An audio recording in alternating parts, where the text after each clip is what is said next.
Oophorectomy? Oophorectomy? Does it matter how I say it if it's fucking pretend? But then claimed some of his fluids were down there and that I don't know the difference between types of cum. Good morning, everybody. Welcome back to the internet where your cesspool is my jacuzzi. We had a busy night last night with what I like to call Twitter filings in the Clayton Echard, Laura Owens paternity scandal case. 3 different filings became available last night, and I am here to summarize them for you. In this video, I'm going to be summarizing Clayton Echard's pretrial statement. If you're here because you want to know about TAG, that will be addressed at another time. So let's not waste any more time, shall we? Remember, I am not going to read this word for word. I did read the full filing last night, and I will link to the full filing video in the description of this one. This proceeding is not complicated, but it's certainly unique given the fraud and circus-style antics from petitioner Laura Owens. Laura, who seems unburdened by both science and societal expectations of truth, filed an improper establishment petition, an order of protection predicated on faked medical records after being rejected by Clayton Echard. Laura's medical record arts and craft skills have been honed over a decade, wherein she falsified records to support fabricated twin pregnancies, forged ultrasounds, manufactured HCG reports, faked ovarian cancer, and feigned having an oophorectomy, ovary removal. Oophorectomy? Oophorectomy? Does it matter how I say it if it's fucking pretend? She cannot claim that she lacked the intent to commit fraud upon this court when she filed these actions after oral sex and then appeared in court twice, donning what appeared to be a fake moon bump. Laura's malignancy was exposed because she targeted Clayton, the former ABC Bachelor, as her fourth mark. Clayton immediately disputed the pregnancy, causing Laura to utilize her playbook, alleging twins, crafting dating contracts, offering abortions, claiming suicidality, and alleging that she was the victim of sexual assault. Laura also contacted the media, which resulted in 3 prior victims of the same pregnancy con connecting. What Laura failed to consider was that her claims of being 24 weeks pregnant with twins and vague miscarriage allegations, including suggesting that twins were reabsorbed into her body, would result in the media she contacted comparing her to known fraudsters like Scamanda. Okay, I actually am reading the first part of this document word for word because it's just too wonderful. As if unable to stop, Laura continued to commit fraud, including misleading her own medical expert, who, impressively and contrary to science, appears to have determined paternity without DNA testing, by failing to tell him about her medical history or faked history, including, but not limited to, ovarian cancer, an oophorectomy, as well as the fabrication of the sonogram he reviewed, and perhaps even the July 23rd miscarriage photos. Laura's attempts to prevent a full and fair adjudication have only escalated as, through counsel, she, per witness Michael Maricini, suggested a witness would be arrested if he appeared at court for this trial. Further efforts to embarrass Mr. Maricini involved Laura's counsel posting a California deposition transcript from 2018 online. She, through counsel, even tweeted commentary about the case and this court, as well as posted medical records contrary to the court's orders. She even mocked Dr. Deans is one of Clayton's experts. She even mocked Dr. Dean's expertise and the expert report and then published it online. On May 28th, Laura and her counsel published a joint blog post in which Laura made overt claims of suicidality and appears to admit to the 2,500 pages of text with Maricini were legitimate, and that she never received an ultrasound for her alleged twin pregnancy. Days later, Laura, through counsel, thanks David, posted parts of the video deposition of Clayton Echard on YouTube. The level of inappropriate behavior in this matter is astounding. Footnotes reminding us of some of the additional craziness are just like some of the best parts of this document. In addition to Laura contacting The Sun, Page 6, and People, her counsel has made comments about looking forward to reading the obituaries of reporters and making them homeless, ostensibly consistent with how Conor McGregor would act if he was litigating this case. Laura's anticipated crocodile tears and claims to have been the victim of the media, who exposed her cons, are disingenuous. Laura's behavior should result in findings from the court in these 2 causes and may justify a referral to the Maricopa County Attorney for charges of both perjury and evidence tampering. Okay, here we're getting into the background of the case, so I am going to skim over some of this a little bit. On August 1st, Laura initiated the litigation when she filed her petition to establish paternity, legal decision-making, parenting time, and child support.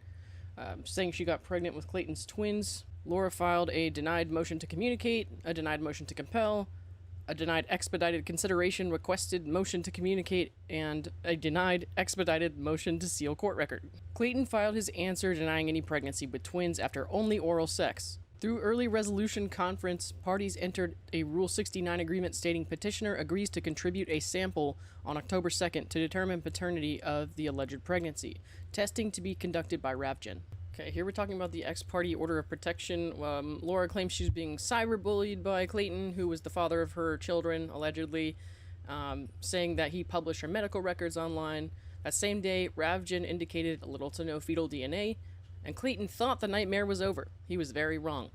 On October 18th, Laura filed a request for pre-decree mediation, denied, alleging Clayton would not speak to her, and he even acts as if the unborn children don't exist, despite a preponderance of evidence. She spelled preponderance wrong. Imagine a guy has to block you like 70 times, and you file this motion saying that, oh my god, he won't talk to me. Here they're talking about the October 24th hearing. Laura appeared by video, appearing to have a fake pregnant stomach, moon belly. She was also photographed on September 27th competing in a horse jumping competition with a visibly flat stomach, and was signed up to compete in late November but allegedly backed out after attempting to sign up under a different name. So she was competing in horse jumping in September with a flat stomach, and then she showed up to court by a video or whatever with a larger stomach. That really hurts her new timeline of a July miscarriage, because apparently the fake babies were still growing. This footnote here says Laura's evolving tale regarding May 20th has changed during the litigation and now includes a rape insinuation. In messages to Clayton in an effort to force a dating contract, Laura acknowledges that there was no intercourse and offered that her vagina is tight. Jesus. After not having sex in more than a year, but then claimed some of his fluids were down there and that I don't know the difference between types of cum. It was not until 2024 that she alleged she was raped, after first alleging that Clayton was too high to remember having intercourse, insinuating she had taken advantage of him. On October 25th, Laura appeared before Judge Duty, again wearing what appeared to be a fake moon belly, testified as to the veracity of a sonogram of their son, which she since claimed no knowledge of, but that she sent to both Clayton and the media, as well as including in her publicly accessible Dropbox on Reddit. In Clayton's injunction against harassment hearing, Laura testified she was 100% and 24 weeks pregnant by Clayton and that she was due February 14th. She further specifically detailed she was experiencing a high-risk pregnancy due to her alleged epilepsy and that she was being seen by specialists Dr. McCool and Dr. Higley. That she had an appointment with Dr. Higley last Friday. And this is in November, so that would be end of October she saw her doctor, Dr. Higley, which we now know she never sought care from Dr. Higley. He never saw her. Or she made appointments, but she never really sought care. She didn't show up for him. After this court ordered Laura to comply with disclosure, she had refused.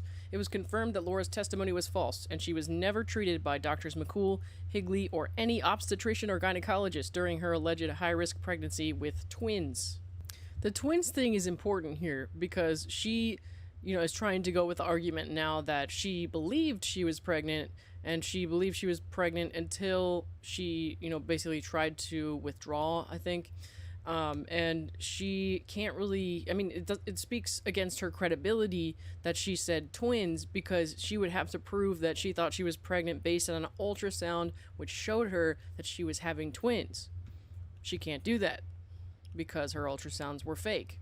So basically she alleges she had knowledge of a continuing pregnancy based on what we now know to be falsified medical records, and care for like twin boy-girl twins. So they don't exist. So you can't just claim that you really believed in good faith that you were still pregnant if you're saying that you had proof of twins but you don't, because then it's obvious that you were faking it. Sometimes when I'm trying to explain how these arguments against her make sense, it like spins my head a little, because I'm like, this is the most ridiculous thing I've ever heard. Alright, I am going to try to speed it up here a little bit because this is taking way longer than I thought it would, and I do try to keep these to like under 10 minutes. Not going to accomplish that this time, but like I said, I try to keep it short as I can, so. On December 6th, there was another test result of little to no fetal DNA from Ravjan. Clayton filed a notice of filing affidavit of non-paternity, saying he couldn't be the father because they never had sex. Clayton notified her of his intent to depose her. Clayton then had to file a notice of non-appearance because she didn't show up for her deposition. On January 18th, Laura filed a denied motion for confidentiality and preliminary protective order, claiming for the first time that she had a miscarriage. On February 2nd, Clayton was deposed by Laura. On February 21st, at the status conference, Laura claimed she had a miscarriage sometime in September or October. On March 1st, Laura was deposed. It was discovered there was yet another pregnancy fraud allegation, number 4, from 2014 in San Francisco. Clayton intends to offer this entire deposition as evidence against Laura. Also in the footnotes here, it says Mr. Gillespie is expected to testify that he experienced twin pregnancy fraud. And it also mentioned the fake sonogram Laura gave him, which has the Fiverr logo on it. On April 30th, Laura filed the motion in limine trying to preclude the testimony from 3 men who are anticipated to testify that Laura fabricated pregnancies, medical records, cancer, oophorectomies, to force unrequited relationships. Okay, now we get into the contested issues. Number 1 is non-paternity. This court should find that Clayton was not responsible for any alleged pregnancy. That Laura will claim she believed she was pregnant from oral sex is farcical and not the legal standard. Even if that was the legal standard, it is indisputable that Laura did not have any basis to believe she was pregnant with twins, as she alleged in her petition, because she faked the sonogram records, she never sought obstetric or gynecological care, she never had an ultrasound, and she lied to the court about her high-risk pregnancy with twins. In the footnote here, it says, before the judge on November 2nd, Laura testified to having a high-risk pregnancy with boy and girl twins, being 100% and 24 weeks pregnant, and to being seen by Drs. Higley and McCool. Laura offered as an exhibit a screenshot of her making an appointment with Dr. McCool. Laura has since testified that she never received care from any pregnancy provider or specialist. Pregnancy is caused by sex, not relationship cons. Laura and Clayton did not have penile-vaginal sex. Laura's allegations have morphed over time in order to fit Laura's narrative as she is confronted with science and the significant holes in her story. Laura has claimed there were fluids down there, then claimed Clayton was too high to remember having intercourse, and then claimed Clayton raped her. Laura even sent an email admitting they did not have sex and essentially begging Clayton to have sex with her for the first time because she was tight and had not had sex in years. Laura's only proof of pregnancy is 1 urine HCG test conducted at Banner, and then 1 blood HCG test on October 16th. That blood test indicated levels of HCG that, by Laura's own admission, are inconsistent with a pregnancy, and even her October 16th HCG test, which was provided to her expert, is dubious because Laura, through counsel, thanks again David, has admitted to sending an altered version with 102,000 HCG level, 1,000 times higher levels to the media. Laura again fabricated a medical record while simultaneously refusing to cooperate with Rule 49 disclosure. Curiously, in her underlying petition to establish, Laura stated there was no domestic violence and requested joint legal decision-making and a holiday schedule, as the sexual assault allegation did not arise until after Laura realized Clayton, like others, had zero interest in a relationship and that he was questioning her twin pregnancy narrative. This other footnote here is explaining that Laura concocted this story that Greg Woodnick and Greg Gillespie, during Greg Gillespie's case, had some scheme to have her kidnapped and raped, and she wrote that in an ex-parte letter to Judge Backus. She even said that it was being investigated by the FBI. Laura also alleges that she lost 30 pounds and that is somehow proof of pregnancy, or that her body absorbed 24 to 28 weeks fetuses, all while competing in horse jumping competitions. Per her records, on June 1st, Laura weighed 121.25 pounds. On November 14th, she weighed 133 pounds. Alleged sonograms. Laura faked the sonograms, at least 3, with Clayton. There are no verifiable and requisite sonograms to support Laura's claims of being pregnant with boy and girl twins after oral sex. Laura testified before Judge Judy to getting a sonogram of their son and providing it to Clayton because she was concerned about the baby's profile. She accused Clayton of using it to make a Halloween meme, which he denies. Laura also admitted an exhibit where she tells Clayton that she has a sonogram video dated 9/5. On 2/2, Laura used the doctored sonogram as an exhibit during her deposition of Clayton. On 3/1, Laura testified to obtaining the same sonogram anonymously at Planned Parenthood Mission Viejo. Still, Laura signed an affidavit for her expert that included the fake sonogram and stated this image was taken at Planned Parenthood. No evidence supports Laura ever being seen by any provider for an ultrasound. Alleged miscarriage. Laura was never pregnant by Clayton, could not have miscarried Clayton's twins. Laura's miscarriage tale, now apparently dated July 23rd, only arose after she was confronted by Clayton's desire to prevent her from getting away with her extreme pregnancy fraud con, and exploiting another TEDx talk or chicken soup essay. Meanwhile, Laura continued to post on Reddit, publish various blogs on Medium.com, portraying herself as a victim, and contacting the media to advance her fictitious narrative. This is not the first time Laura has feigned a miscarriage, or leveraged offers to terminate a pregnancy in exchange for the victim agreeing to date her. Then he's mentioning Michael Maricini and Greg Gillespie's experience with Laura. Laura self-reported to MomDoc, who she saw in November, that she had been pregnant, had confirmed the pregnancy, and then passed fetal sacs. During the status conference, Laura told this court she miscarried sometime in September or October. Days later at her deposition, Laura testified that in September or October she passed 2 sacs. She said she took a picture and sent it to an online provider. A little over a month later, Laura, via her counsel, stated that she passed the 2 sacs on July 23rd, before Laura filed the underlying petition, her OOP, and before she testified before 3 different judges about her feigned pregnancy. So, assuming the images were real, Clayton's expert Dr. Deans will testify that there is no obvious embryonic or fetal tissue and that Laura would have experienced significant bleeding. Laura refused to provide her phone to a forensic expert to confirm the image's authenticity, which is highly dubious given her admitted history of fabricating records. In the footnote here, it's saying Laura was still engaging in repeated communication with Clayton and the media, referring to sonograms and videos that showed she was still pregnant in late October, early November, 100% and 24 weeks pregnant. There is no record indicating Laura showed any provider the alleged 2 sacs. Second contested issue is the order of protection. This must be dismissed because it was procured through intrinsic and extrinsic fraud by Laura. We know that the doctored ultrasound was used in that order of protection hearing, and the order of protection was granted largely based on the belief that Clayton had shared that ultrasound, but the ultrasound isn't even real. Then we have the issue of attorney's fees, sanctions, and referrals. That's saying that Laura allegedly did not know she had miscarried until November, and curiously did not inform Clayton or the court until January. And that's based on her most recent timeline of miscarriage in July. Laura's conduct could not be accurately captured in the word unreasonable, as faking a twin pregnancy after oral sex, doctoring and submitting medical records, threatening witnesses, and committing continuous perjury deserves a word more befitting behavior beyond even the family court pale.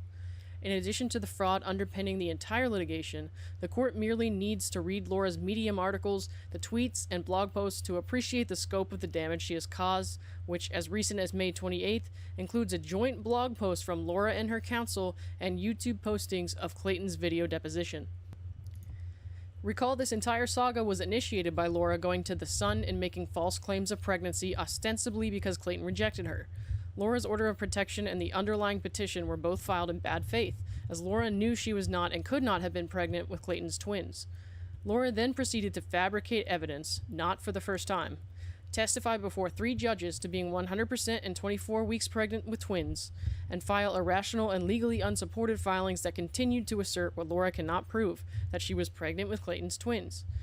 It was more than just simple misstatements, as this is extrinsic and intrinsic fraud upon the court, encompassing false testimony, altering evidence, and using coercive threats to tamper with potential witnesses and extort Clayton.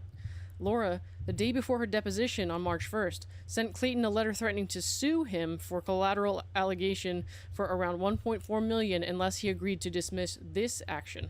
This overt extortive effort is eerily similar to Laura's antics with Judge Backus in the Gillespie matter, where she maliciously claimed Gillespie and his counsel were involved in her rape and an attempt to avoid a hearing.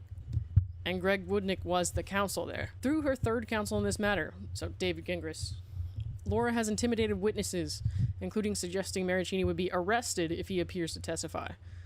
Filed legally unsound filings designed to waste fees and delay trial, sent overt threats and harassing communications to Clayton's counsel and members of the media, engaged in toxic and inappropriate diatribe regarding this case through Twitter and blog postings, including using derogatory terms insinuating that any ruling in Clayton's favor would be a mistake and that the judge was biased against Laura.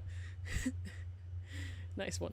And appeared to intimidate Laura's own prior counsel into refraining from complying with his Rule 3.3 ethical obligations.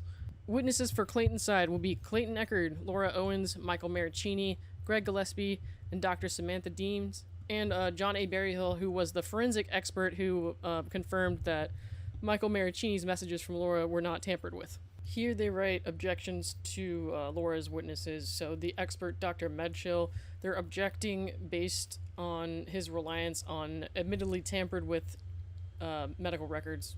They say he made inappropriate conclusions regarding his beliefs unrelated to science and appears to have concluded with zero scientific DNA basis that Clayton was the father of twins. His testimony is not the product of reliable principles and methods, or based on sufficient facts or data, and his opinion does not reflect a reliable application of the principles and methods to the facts of the case, and should be precluded, or given the weight it deserves. Here they're listing Clayton's exhibits, so it's like a lot of messages from Laura, or between Laura and Clayton, between Laura and other parties, any records produced from HIPAA releases, Twitter posts from David S. Gingras. That's good. That's good. Email between petitioner's current and formal counsel. That's going to be interesting. Petitioner's counsel's blog posts. That's awesome. Based on the admitted tampering with like medical records, things that were not included, or things she appears to claim she doesn't remember fabricating. Respondent objects to any and all of petitioner's exhibits which have not been timely disclosed. Respondent objects to any and all petitioner's exhibits which have been doctored in any way, including those already admitted to being fabricated by petitioner and which were confirmed not to have originated from any source petitioner testified to being seen by. Respondent further objects to any of petitioner's exhibits which are not relevant, cumulative, or lack foundation to these proceedings. Respondent is unable to prepare specific objections as petitioner has not disclosed her list of exhibits. Okay, so these didn't come from the court. These were just what was posted on Twitter. So we don't have like any of the exhibits or anything that might be attached to that filing. I'm sure we'll see it when it actually comes out. I will be trying to do shorter versions of Laura's filings that came out last night, but I'll be posting that in a separate video. If you missed us last night but you want to join the Drunk Turtle Nation, you can go to the link in the description of this video to join the channel as a member. You can also now get the Cesspool Jacuzzi t-shirt at a link I'll put in the description. That's it for now. I'll be back later. Summarize Laura Owens' pretrial pretrial statement. Can't talk. If you want to read, if you want to build a snowman. That's it, I'm done. I'm done. Let me eat my breakfast nugget.